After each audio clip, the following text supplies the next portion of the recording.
As I reflected on my journey for the past 3 years, here are 10 life lessons I've learned since becoming a professional organizer. Number 1, we don't need much to be happy. 3 years ago, my house was fairly cluttered, and my journey towards professional organizing began when I started to declutter my daughter's room. And then that went on to the kitchen, the storeroom, my own belongings, basically the whole house.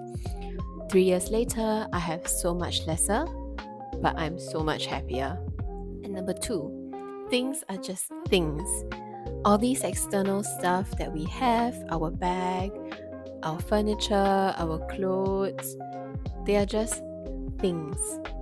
They don't define us, they don't define the values that we believe in, and we don't get to bring them to the grave when we die. Number 3, we often hold on to the narrative, not the item. So a lot of times we find ourselves having a hard time letting go of what we have. It is not just because of how the item looks like, how much the item cost. It is always the story or the thoughts that we give to that item that makes us feel so attached to it. So number 4, your external world is a reflection of your internal world.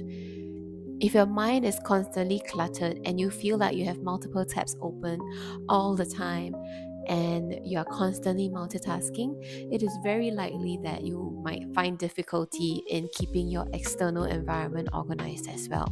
Likewise, vice versa. If you constantly have so much stuff around you, you're constantly purchasing things and you're not letting go of things, the sight of excessive clutter can make you feel very stressed and overwhelmed, and it might even cause anxiety. So this clearly shows that there's a clear two-way relationship between clutter and space, be it physical space or mental space. Number 5, organizing is a form of control. Often when our thoughts feel very muddled, having some form of organization in our physical space can help us feel like we have a sense of control in our physical world and also in our mental headspace. Number 6, decluttering is a lot harder than organizing. A lot of us find it very hard to let go of our belongings because of the narratives and the thoughts that we tell ourselves.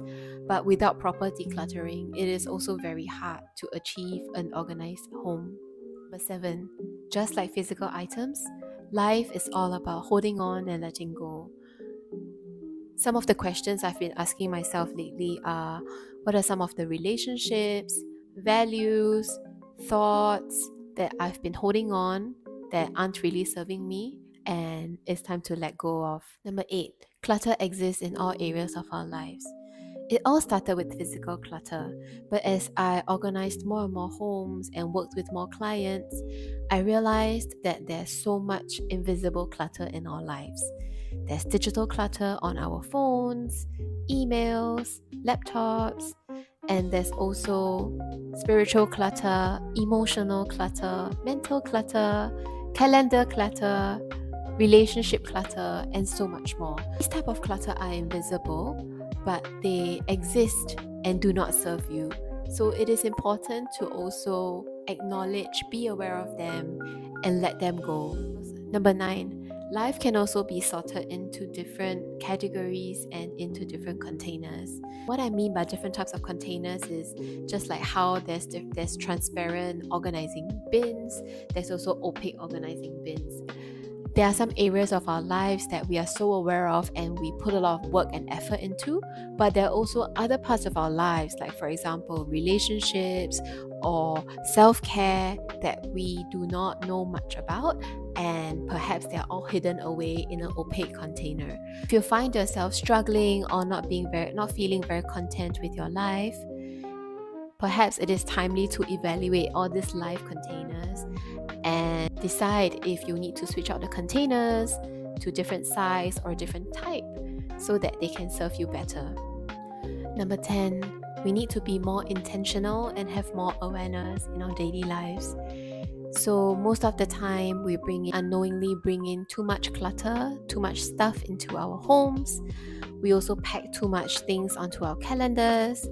We consume too much content, and All of these are different types of clutter that we allow into our different areas of our lives, and before we know it, they have affected us in ways that we could not have imagined. If we become a bit more mindful about what we allow into our lives will be a lot more peaceful and clutter-free.